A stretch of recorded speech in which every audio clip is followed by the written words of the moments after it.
Welcome to the Morningstar Podcast, a space for real conversations and shared experiences. Together, we'll explore the ideas and stories that inspire, guide, and connect us all. Let's get started. The Morningstar Podcast discusses topics related to recovery, addiction, and mental health, which may be sensitive for some listeners. We are not medical professionals, and this podcast is not a substitute for professional advice or treatment. Listener discretion is advised.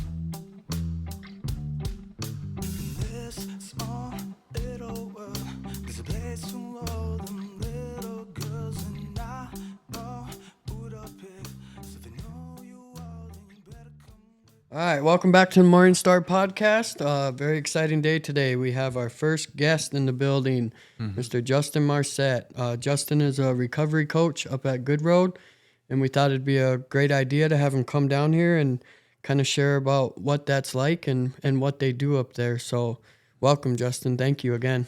Yeah, thank you for having me. Thank you for asking, and I appreciate what you guys are doing here. This podcast is probably a good thing that's going to be happening for you guys, be a lot of information, a lot of resources, and it seemed like a really cool thing, I seen it on Facebook, and I was like, holy smoke, you guys are doing a deal on podcasts, right? Of all MHA people or non-MHA people or wherever you guys want to bring in, which could be good for the world, I guess, because it's going to be a world thing, I guess. Yeah. Yeah. Thank you for having me.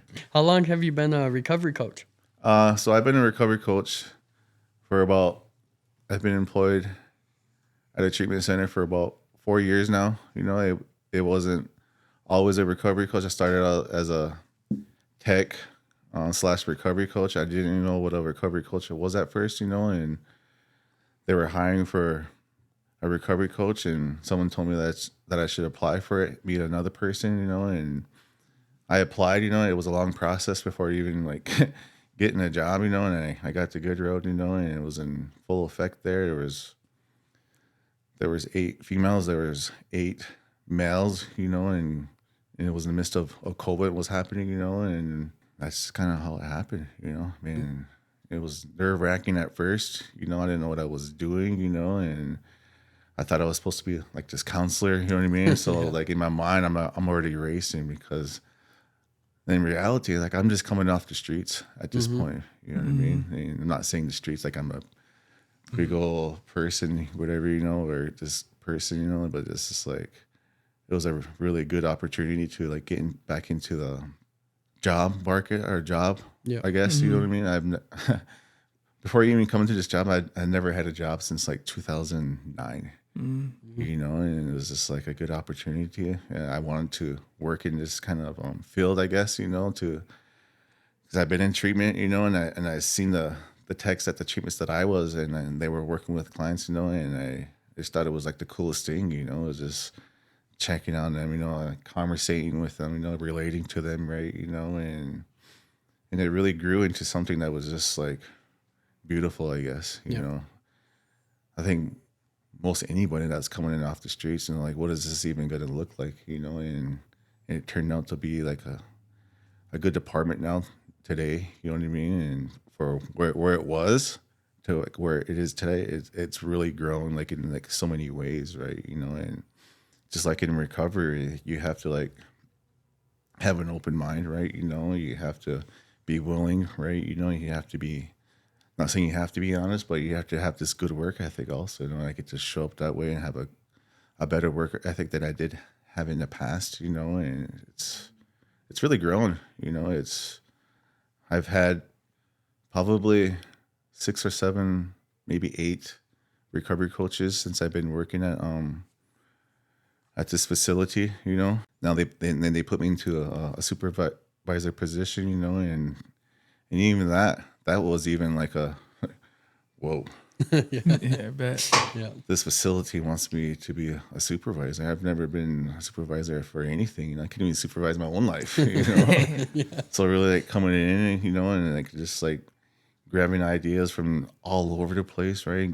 Grabbing books off of websites, to learn, and asking questions from counselors, how do you run a group, right? And what do I say, right? How do I support, right? Because it's all brand new, so it really is a blessing for me, you know, and a blessing for me to learn and new experiences, you know, and it's not the same every day. That's what I liked about the job. It's always something happening in the facility, right? You know, with clientele, right? You know, with the people that you supervise, with the coworkers that you have. You get to have this great relationship and build these relationships with people, right? You know, and it really is like you have friends from all sorts of like worlds, right?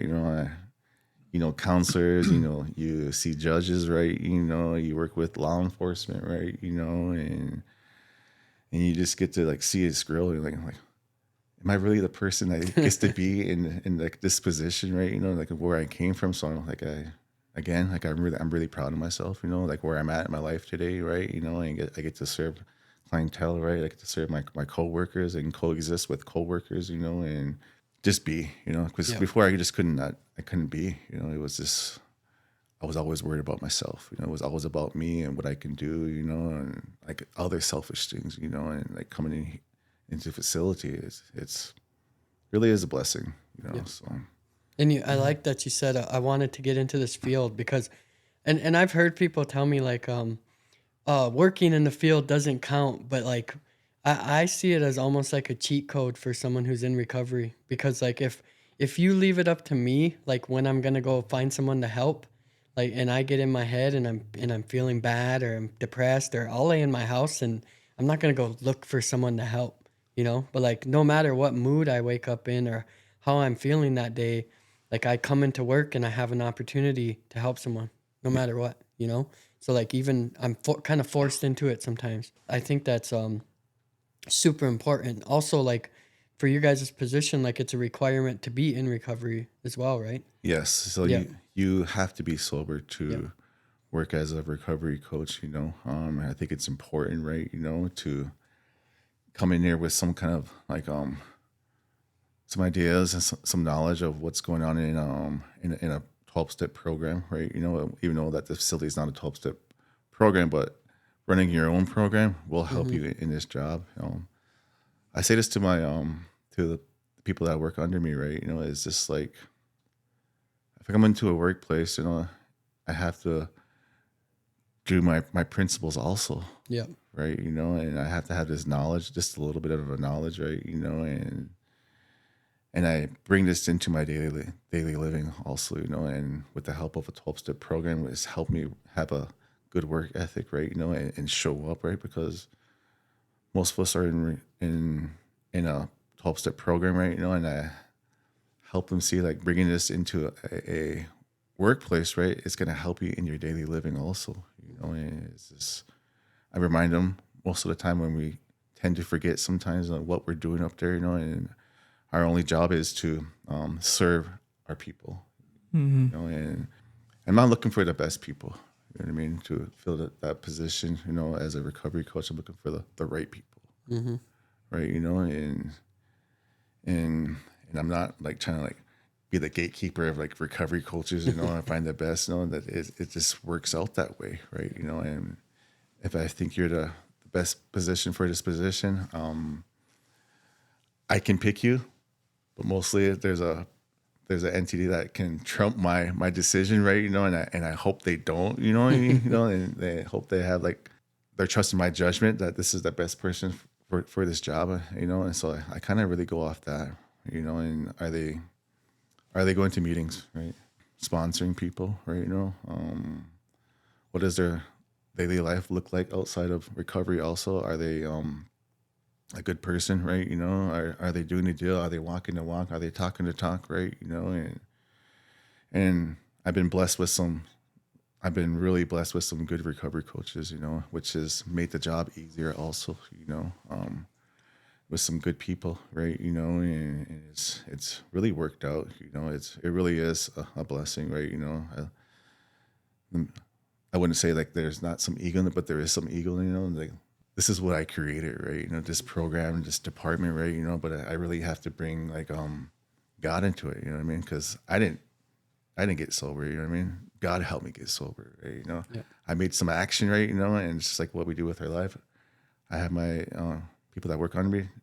What can they bring to this this department, right? You know, and it's really grown. You know what I mean? And we really help out with groups. You know, we do 12-step book studies. We bring in 2 different programs, you know, into the facility. We have questions on top of questions, you know, and just coming up with questions on the fly, right? You know, we do a curative group, which they bring like art or they'll show a movie, right? You know, we do well variety, which my coaches are, or some of my coaches are well variety certified, right? You know, they have a talking circle there, right? You know, I think that the clients tend to like the well variety also, you know, so it's like not just like one program that we're doing. We're trying to bring different programs, you know, because in reality, is like I didn't want to be called a peer support, right? You know, it sounded too professional, and there's nothing professional about coaches, right? So it just sounded better being recovery coaches. You know, we have to have a requirement of being peer support certified. You know, so my coaches have to get certified also for the job requirement.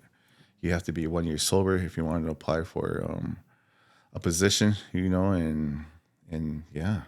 One of the coolest things I seen was and I can't say who, I guess, but I remember giving a client a ride to court, and it was a tough time, you know, because there's a lot of uncertainty, and like he didn't know what his life was going to look like over the next year. You know, there was a lot going on, and I watched him get through that, and then go from just going through the services and then becoming a recovery coach himself, you know. And then now I go up there, I see him helping other people going through some of the same stuff, you know. I think that's awesome, man. And you said this being your first job as a supervisor, is this your first job as a supervisor as well, Morgan? Mm-hmm.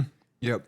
Yeah, and I have a question for you too, Justin. Listening to a little bit of your story and hearing most of us here in this department and lots of the departments here, we all have some level of or some form of lived experience, you know. Listening to your story and how you got to where you are, you know, being a person in recovery and then, you know, becoming employable and then getting a job and then leveling yourself up. And, you know, you were talking about the transition of entering the workforce, what that's been like for you. And I want to start asking our guests about what that's like.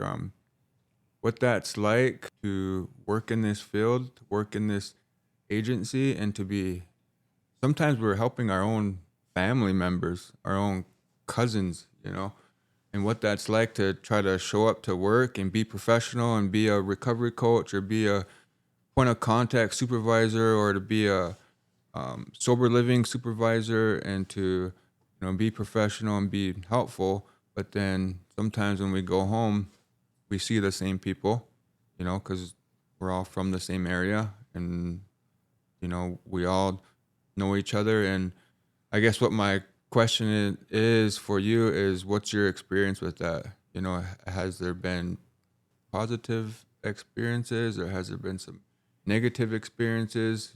You know, seeing people in the community that you've helped coach, like up at the treatment center, or family members, or what's your experience with that?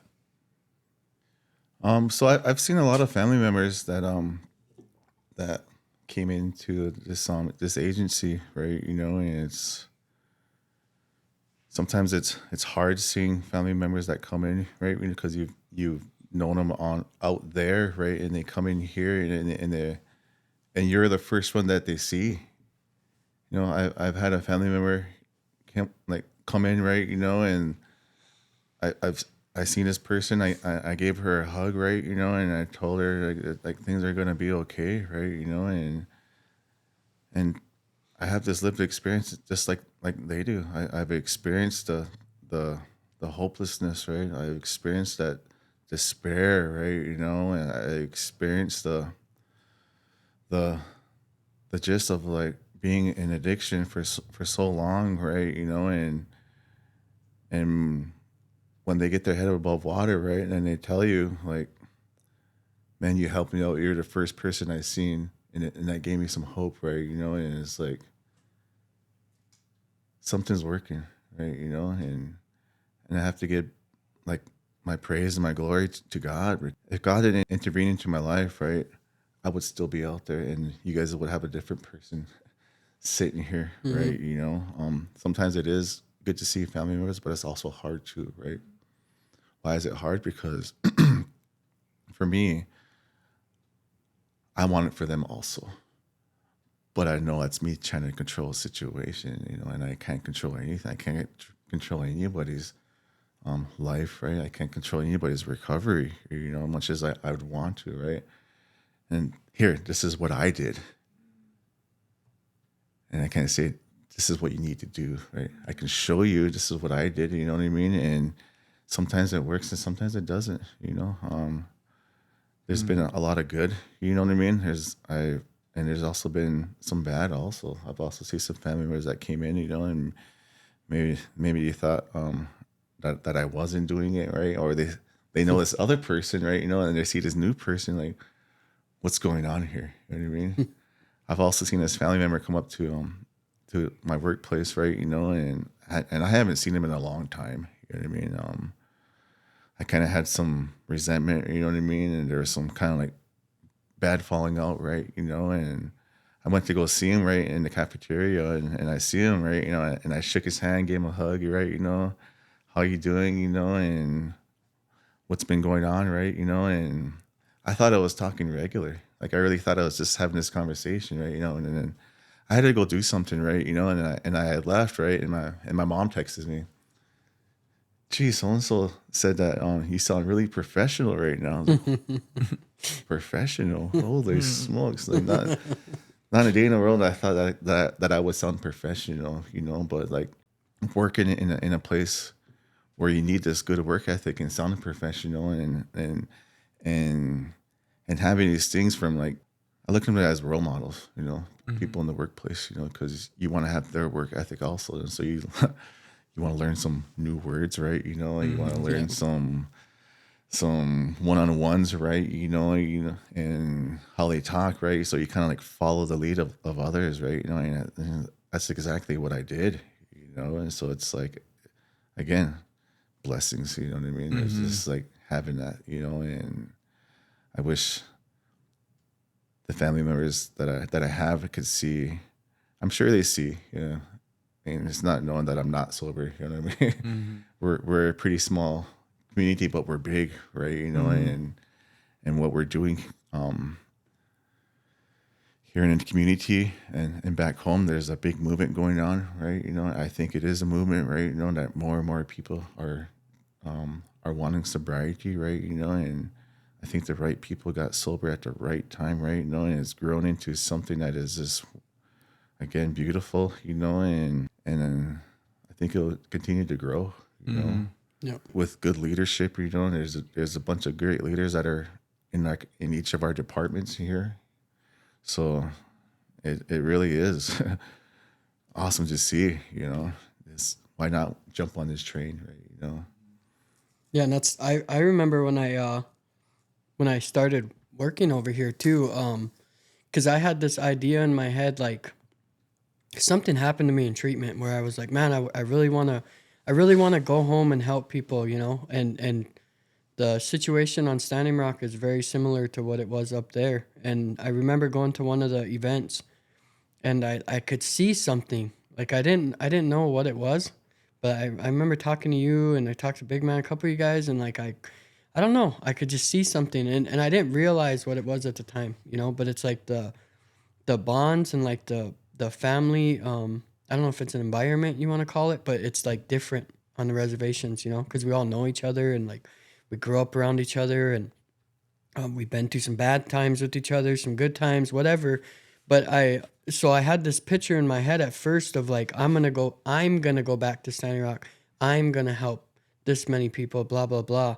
And then when I started here, what I started to see was like, I seen so many people get put into this recovery environment together, and kind of learn that new way to live, from each other. And then they go back home. And then when you go up to Newtown now, like, it's not hard to find that group of men, that are in that house or that have transitioned out of the house, and like they're in the community, they're doing good things. The guys in Partial won the award last year for being good community members. Like, who would have thought, And I think people see that, like someone struggling driving down the street and sees the guys out there working with the youth group during the summer. Like, people see that.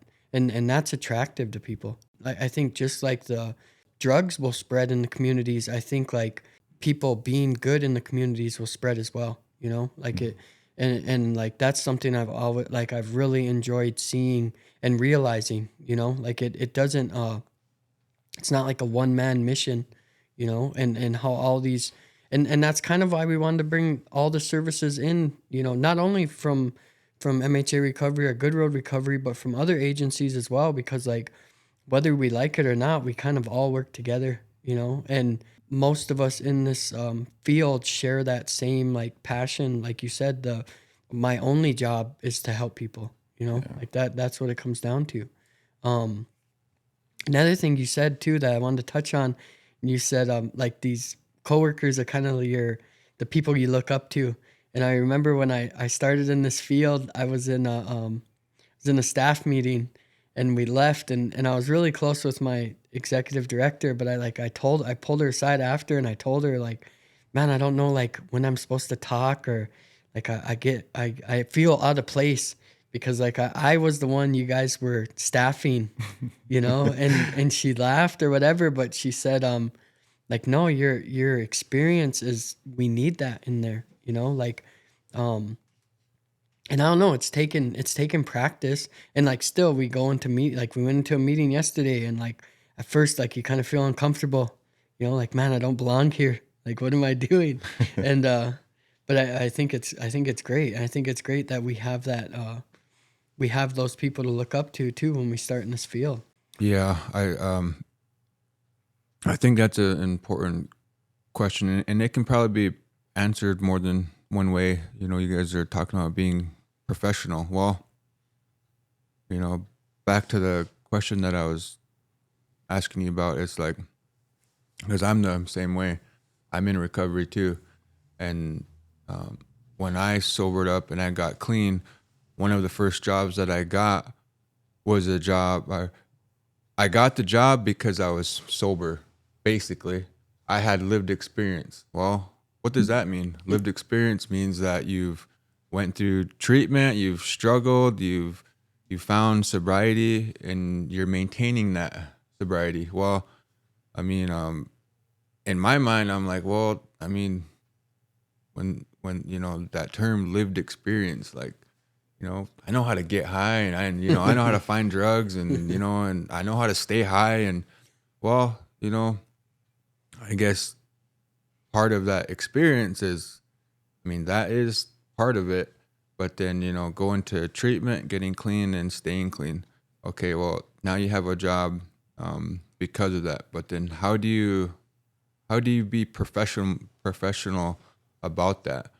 Because I found, not only working here, but at my previous job too, a lot of times I found myself in situations where, like I said, it's a family member, like a brother that I grew up with, that just showed up. So I had to learn how to be professional about that, because it's not always family members. Sometimes it's people that I don't know, and so how do I give them the same, not treatment, but like, the same help, I guess. Mm-hmm. How do I make the help fair to everybody? Because it's real easy when, people, like when it's family members, they're like, Morgan works over there, he can get you into treatment right now, Well, maybe I can, but that's not really right, because I'm not taking that approach with every person that I'm helping. I'll get burnt out. I need to be professional. I need to do what's right. I need to follow the procedures that we have in place. There's people and there's steps to this whole process. And that's for our job and your job as a recovery coach too. there's, you know, you have a process on how you help people. And sometimes when you get, you know, like a brother in there or an auntie, you know, you want to help them, you know, kind of try to expedite their healing, I guess, and put them in touch with all the right sponsors and all the right meetings and all that stuff. But, you know, what I've learned over time now is that you kind of need to let our relatives kind of find their way. We're there to facilitate, hold their hand, help them, encourage them, you know, but because if we give them all the best toolbox and just say, put it right at their feet, sometimes it don't always work out, you know, and then we're let down because we showed up like that. So learning how to be professional, I mean, that's what my question is.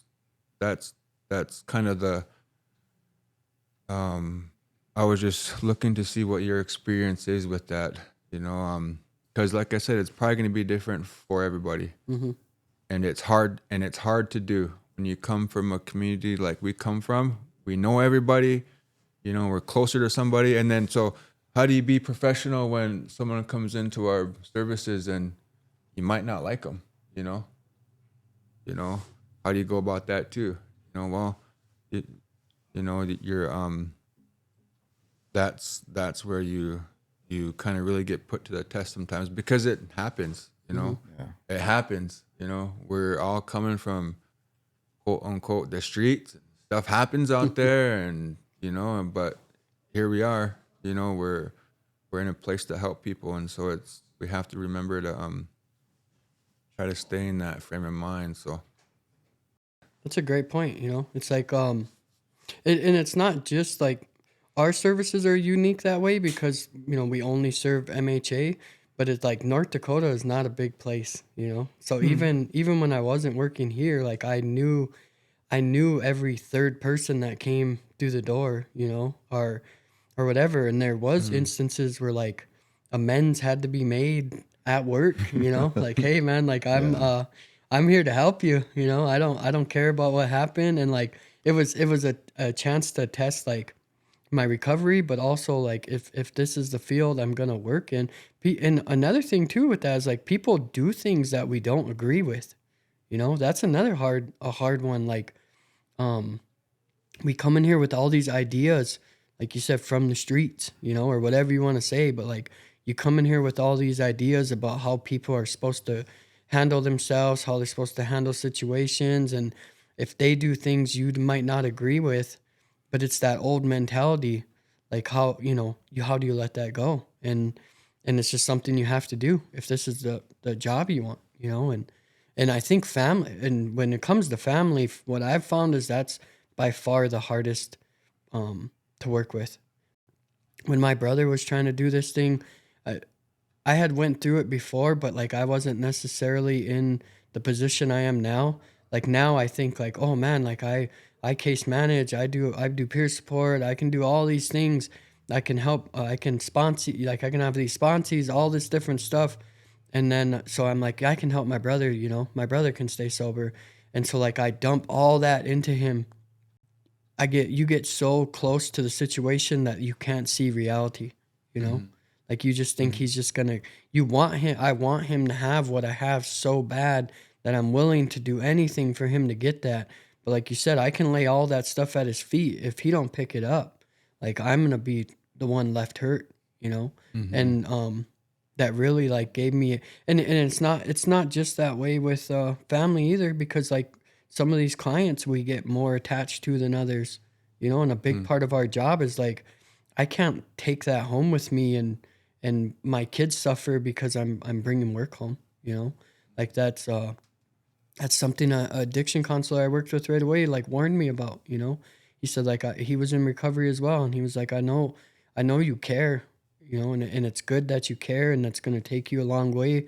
But at the same time, like you have to learn how to separate, you know, your heart from helping basically, and not let it be a detriment to you or to the client. And so that's a big part of this process, you know. Yeah.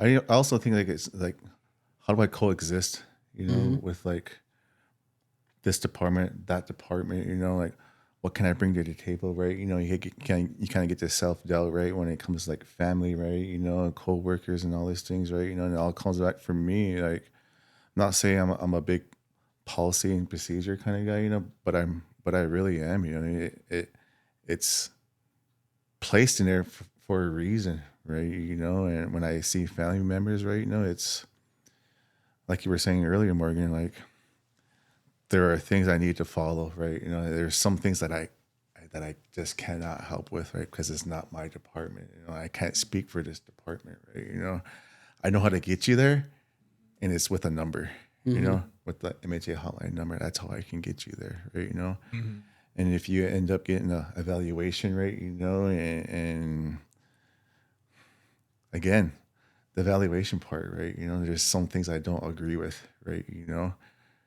and it's not up to me to agree with that part of it. You know, that is something that what the state does and the state requires and what the counselor sees, right? You know, even though they might think that that person is lying on their evaluation, right? You know, and it's just like, their evaluation should have been higher? Yeah, but it's lower, right? Yeah. You know, and why they in a lower level of care, right? You know what I mean? But it's, hey, not my department, but I learn, right? And it's like, I was in this world, right? You know, of addiction. Now I'm in this world of this agency and seeing this world, you know, and it's brand new, and you get to learn all these new things, right? You know, and like I've had a brother and a sister both come into the program that I work at Good Road, you know, and it's like, okay, I'm just here to recovery coach, support, relate, cry, hug, and support as best I can with what I have at that moment, right? You know, and if my ideas ain't working, my other coaches can relate also, right? You know, the guys work with the guys and the women work with the women, right? You know, is it hard to see sometimes? Yes, it really is. You know, it makes me sad sometimes, right? You know, and we do have this lived experience of like what it is like out there on the streets. You know, we've been there, right? You know, running and gunning and polluting communities, right? You know, and lying and cheating, right? And being dishonest, right? You know, and we're trying to throw this all at once, like one day at a client, right? You know, this is it, boom, boom, boom, boom, boom, right? You know, and it's like, in reality, if someone came and told me that, you know, I'm like, man, chill out. You know what I mean? I'm trying to learn how to not withdraw right now, right? Trying to learn how to eat again, and you know sleep what I mean? again, and You know, I talk want to look again, better, right? You know, those are my first requirements, right? You know, but then you're telling me I need to.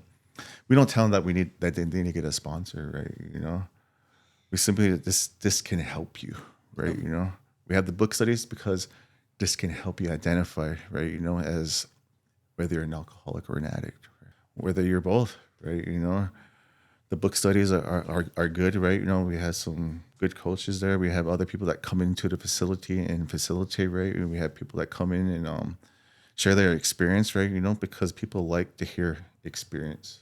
Because sometimes the clients can't explain it into their own words, right? And they hear your words, right? It's all about approach, like how you are with the client, right? And that's one thing I've learned. It's all about the approach, right? You know, and I took that into consideration. Like maybe my approach is wrong at first, right? You know, and not giving a better explanation, right? You know, and it's all practice, right? You know, Yep.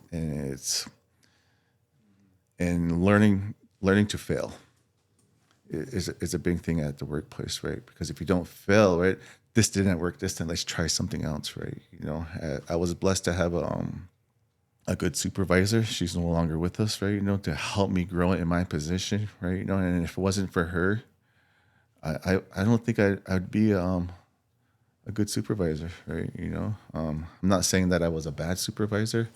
I just didn't know what I was in the position that I was, right? You know, and it's always about asking questions. How can I handle this situation? I have this family member here, right? What should I do, right? Or I see my past, right? Which is like, man, I'm scared to see my past, right? You know, like, how do I do this? Like, what do I do, right? You know, and she guided me along, right? You know, into how to handle these situations, right? You know, and just like a 12-step program, I call my sponsor. How do I handle this situation? Like, I need your guidance, right? I'm always asking for guidance and an explanation, right? And it's seems to be working, right? There's been some bad experiences in at Good Road where I've had a client try to fight me one time, right? And I do see my part and I see his part, right? And maybe it was all my approach, why he stepped up and tried to fight me, right? And I see where I was wrong also. We have clients go and leave, right? And some of them are family members, some of them are not. I'm not saying I do, like you were saying earlier, I gravitate towards some other clients more than I do others, right? Is that wrong? Yes, sometimes it is, right? You'll see clients that want it, and you'll see some clients that don't want it. We can't help that part, right? And we'll have mad family members that they think coming to a treatment it's going to fix their family member, right? Which is, it's not. I think treatment is just a small part of it, right? Of like getting your life back together, right? Getting a meal, getting healthy again, gaining some weight, right? Learning some coping skills, right? Learning about codependency and all those things, right? And just getting back into some groove of things, right? Because I don't know about you guys, right? But when I came into treatment, man, I never held myself accountable to anything, right? And it was just like, it was me. I didn't see what I was doing to my family members. I didn't see what I was doing to my mother. I wasn't saying I was a bad person. I was just in a bad way, right? And again, it's all about role models, and I looked to the people that were doing this thing. Morgan, you were one of my role models, I always tell the story, I was going to South Dakota one time, right? And we had stopped at the tribal building, and I heard Morgan was sober, right? And he was getting his life together, right? And we parked like in front of the old tribal building, and I see Morgan. He was really mowing, right? He had a cigarette, and I jumped out of the car, right? And I gave him a hug. What's up, bro? And the first thing that came out of his mouth, bro, you should get sober. And I was like, God dang it, Morgan. Why'd you have to hit me with that, right? And when I seen him, I was under the influence. You know what I mean? And it's like, I always remember that. I was like, I don't know if this was real or not, right? And he was doing the thing, right? And so it was always in the back of my head, right? And like, maybe I should get sober. Maybe I should get sober. Maybe I should get sober. One day it was just enough. Yep. It was just enough, right? Sick and tired of being sick and tired, right? And I got help, which that low point, Yep. Is this rock bottom, or am I staying at rock bottom? And lived experience of telling those stories while working at this treatment, right? Relating with the clients, because it's all about relating, doing that, right? And learning policy and procedures, and learning different ways how to deal with different situations, whether it's with clients or coworkers or the people that you supervise, right? It's all a learning experience, and we get to have this beautiful thing of experience, right? And some of the coaches that I've supervised, right, have moved on into better positions, right? And I always thought it was, what's going on with me, right? Am I doing not a good job as a supervisor, right? And I had, like, one of my coworkers had to like point it out to me, like, well, isn't this the point of you, of like us, like working in a facility, is to move up, right? And I'm like, oh. See, even I can't see sometimes, right? And that's what it was.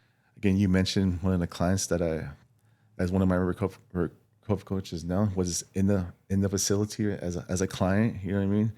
Went through all the programming, residential, IOP, and aftercare, and I had this other group, Life in Recovery. He went through all those, right? And he is a story. You know what I mean? Mm-hmm.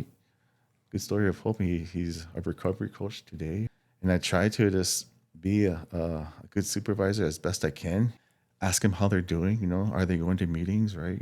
It's not to say I'm trying to like be like know every aspect of their life, right? But if you're not doing those things, the clients see it. Mm-hmm. Because it was pointed out at one of our groups one time. It's just probably like 3 years ago. One of the clients told him, like, one of my coaches, well, I don't even see you at meetings. I'm like, oh oh my God, you know what I mean? You know, so it's like, if we're being an example, right, you know, or if we're trying to be that example, we better be the example also, you know. So that's why I asked them, are you going to meetings, right? Are you meeting with your sponsor, right? You know, how are you doing, right? With your mental state, you know, because we all get it. Life happens regardless of what's going on in our lives, right? You know, and I try to check on them. Are you taking time for self-care? It really is, and just like a beautiful thing, right? You know, I tell my coaches all the time, just because we have a job, right? Just because we're in recovery doesn't mean that life does not stop, right? You know, it's like we have to act a good Samaritan at all times. You know, I do everything like as if I'm in a 12-step program today. You know what I mean? Everything has to do with that, because this is what has saved my life, has got me to this point. You know, there's some ego sometimes, right? You know, that I get in my head, like, look what I've created, right? This program, right? You know, but it's good to see, you know, like even coexisting in a program of counselors, other supervisors, you know, because with that lived experience, right? You know, I get to tell them how I used to be as a client, right? You know, where the hiding spots is, or the lying, right? You know, and just like they get to see that, right? Because I tell my experience, like what it was like in the treatment, like what these people were doing at this treatment, right? You know, and it's really helped my coworkers also to be where they're at today too. Amazing thing to see. You know what I mean, amazing thing to be a part of, right? You know, and coexist with different departments and meet new people, right? You know, and yeah. And I think a lot of our clients kind of take your guys' department for granted, but like I have never been to a treatment center that had recovery coaches. You know, we had a case manager, a LAC, and RAs or RS, whatever you want to call them. Like when I was working at that other treatment center, when I first started, I was just a residential tech, and like I had to play the role of recovery coach, because like a lot of times the addiction counselor, they get their group or their one-on-one with the client, you know, the case managers get their allotted time with the client, but like a client is in treatment like 24 hours a day, you know, they might sleep 8, but like the rest of that time is needed to fill, and the way they're filling that is super important. Being comfortable enough, and that's part of like the having a live experience. When you sit in groups with people and you tell them a little bit about your story, they're way more likely to maybe open up to you a little bit more, or be more comfortable, tell you like, hey, this is what I'm going through, this is how I'm feeling. And I know not all treatment centers can have recovery coaches, you know, but like luckily, like we do. I know it makes a difference. Like, you know, I can see the difference. I see it when they graduate, you know, like you guys are the ones up congratulating them. And also every treatment I had been to, you know, they tried to prepare me for the day I left treatment, but there was always something missing, you know, and no one really warned me. Like no one ever said like, oh yeah, by the way, when you leave here today, everything's going to change. These first 24 hours are going to decide, or 48 hours are going to decide whether like you relapse or not. And like, I always hear you guys letting them know the work's going to start when you leave here. Right now, you're around a group of people who are all trying to better their lives, and it makes it so much easier for us to do that. But like when you leave here, who you're around, you know, you're going to have to make some hard decisions right away. Life's going to come at you fast, and you know what you decide to do is going to, because for people like pretty much anyone sitting in this room, like if we go out and have a drink today or do some drugs today, like we know what's going to happen. Like every time I've done that in my life, my entire life has been destroyed. And chances are, if you end up in treatment, like it doesn't take much digging to do to realize like, hey, maybe I have this thing too. Yeah. You know, like you were talking about getting them to identify whether I'm an alcoholic, I'm an addict, whatever it is. Like that's that first step to deciding, because once I realize that, then I realize that when I do anything, I'm going to destroy my life. And sending them out the door with that realization that I can't just go out with the guys and have a drink tonight, you know? Can't go out and have celebrate that, yay, you graduated treatment, let's go to the bar, you know? Because I'm probably going to be homeless in a week or two, you know? I'm going to be calling that hotline number again. And so, yeah, I think that's amazing. You know, I think it really fills a gap that's missing in a lot of treatment centers. You know, was there recovery coaches where you went, Ethan? No, there wasn't. I went to a treatment in South Dakota, and I like what you said earlier about how you walked up to someone in the cafeteria and shook their hand, good to see you, you know, and that was my first interaction with a recovery coach up here in Bismarck. I pulled up to Good Road to get lunch or something. I was fresh in recovery. I was maybe a month, if that. And I had nothing, you know, my hair was long and my glasses were scratched up and had one pair of shoes that weren't doing so good. I ran into a recovery coach. I think he's moved on. He's still in the department, but he moved on. But he seen me and he shook my hand. He's like, "Man, it's good to see you. It's really good to see you." He gave me a hug and gave me his number and told me to hit him up, you know. And I remember, and I always remember that, you know, he made me feel important. He made me feel welcomed and like made me feel like you know, like that, like I was loved, you know. And like I hadn't talked to him in years, so I try to bring that same approach to people that I run into now. You know, even if I don't know them, you know, I introduce myself and you know, and say it's good to see you. You know, stick around. It's a good place, and it's pretty rewarding. You know, it's pretty rewarding to just to offer that at least. You know that it's good to see you, and I kind of had a question for you about that.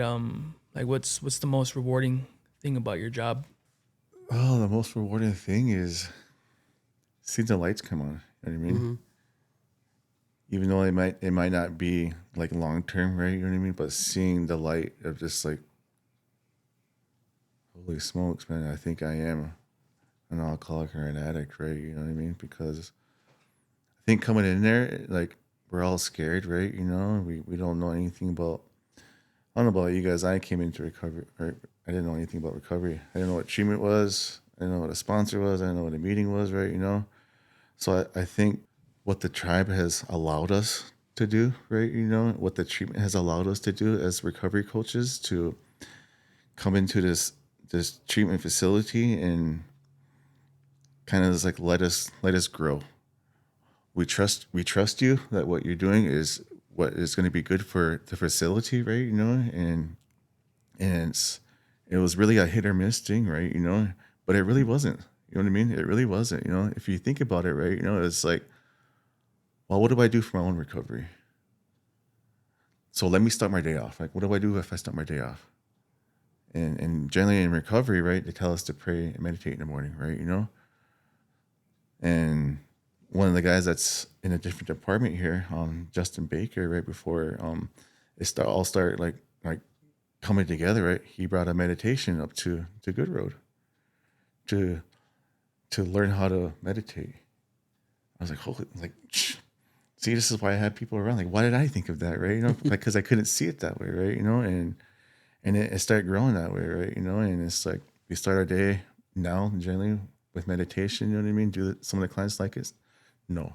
Do someone love it? Yes, they love it, right? You know, and they do meditation about 10 minutes, you know, and they do either a guided one or Native American meditation, right? You know, and they share their experience after that, right? You know, and just like in recovery, right? We're gonna have personalities like in our life, just like how it was in our addiction, right? You know, there's gonna be people that we don't like, and there's gonna be people that we gravitate towards, right? You know, they have a structure, right? You know, which some of us have never had in our life, right? You know, some of us grow in structure.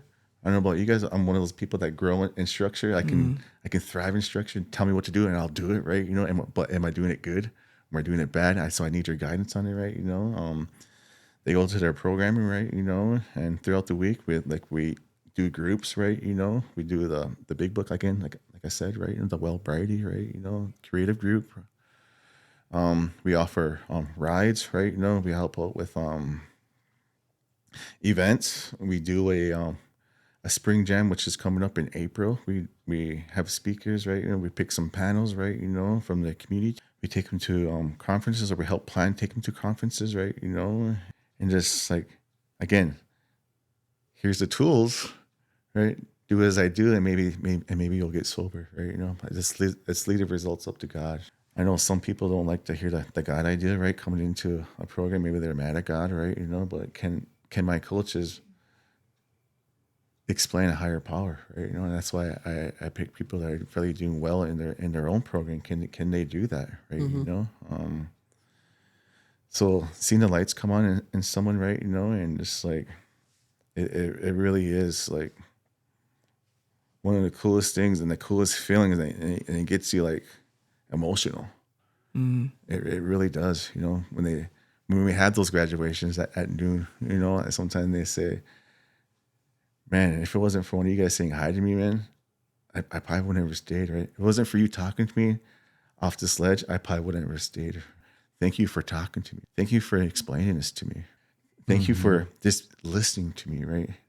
And that's just like what we do, you know, it's like wherever we can be helpful and help and support, right? You know, with our own lived experience, because that's all we have, you know.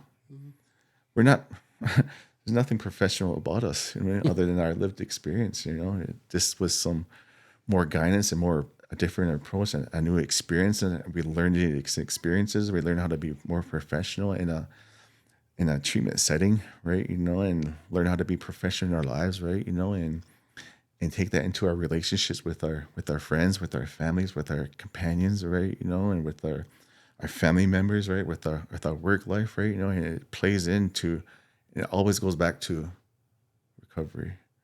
You know, I want to be a different person today. Because if I keep on doing the same thing that I'm doing, that's the results I'm going to get, right? And I want different results. I want new results, right? You know, and if I just take that action and I have God in my life, and I have that in my life today, I think I'm winning today, because yesterday's recovery is not going to save me today. I need a new experience, right? And it starts off, what am I doing today? I have to have this plan and leave the results up to God. And it really is like that.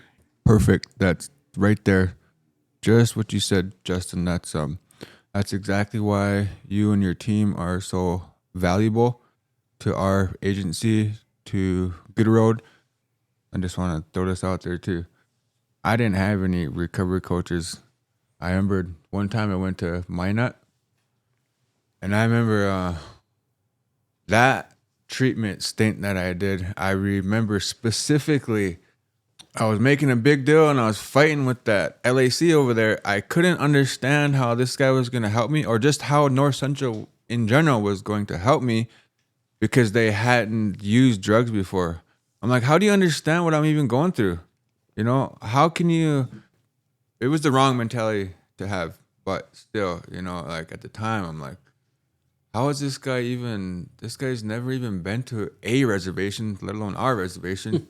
He's never used drugs. How does he even know what he's talking about? You know what I mean? How you know, how is this gonna work? You know, I was really young at the time, but that was my, you know, those were the first things that I thought. And so our agency that we have, having recovery coaches and people with lived experiences, is it for us, we might not think about it every day, but the reality is that's what makes our program unique. And having those resources, it's like, to me, this is just my opinion. A recovery coach is as valuable, if not, I mean, it's as valuable as a credentialed clinical LAC, you know. Yes. In my mind, they're the same thing as far as the value that they add to a residential and IOP program. You can't beat it. You can't beat it. So again, Justin, we're happy that you came and spent some time with us here this morning. We're all proud of you. You know, you're like you said, you're a supervisor now and learning how to be professional. So am I. This is my first time being a supervisor. And so, you know, I try to do the same things that you were talking about. I try to ask questions. I try to just show up, you know, walk my talk. You know, if I want other people to be busy, then I need to be busy, you know, just try to have that mentality. And then it shows in our work too, you know, in our work and being productive and helping people and being a good listener and all those things. So thank you. Do you guys have, the rest of our crew, have anything you guys want to? I want to thank you, Justin, and it's exciting, our first guest, and we look forward to having more people come on, and this episode will be out soon, so we'll get it out on all the platforms. And if you guys haven't followed us yet on Spotify, look us up. We'll have some cool little cards coming around with some QR codes. We'll be on Apple Podcasts soon, and the YouTube channel will be up soon. So also, we got a TikTok going for the podcast. And then any information on Facebook will be on our MHA Recovery Point of Contacts page. There is a question box in this on Spotify. So if you guys have any questions you'd like to send out to us, make sure and do that, and we'll do our best to answer. So yeah, it's an exciting time. Got a lot of stuff going on. So thank you all for listening, and that's all I got. We live free, yeah. In this life we live free, yeah. In this life we live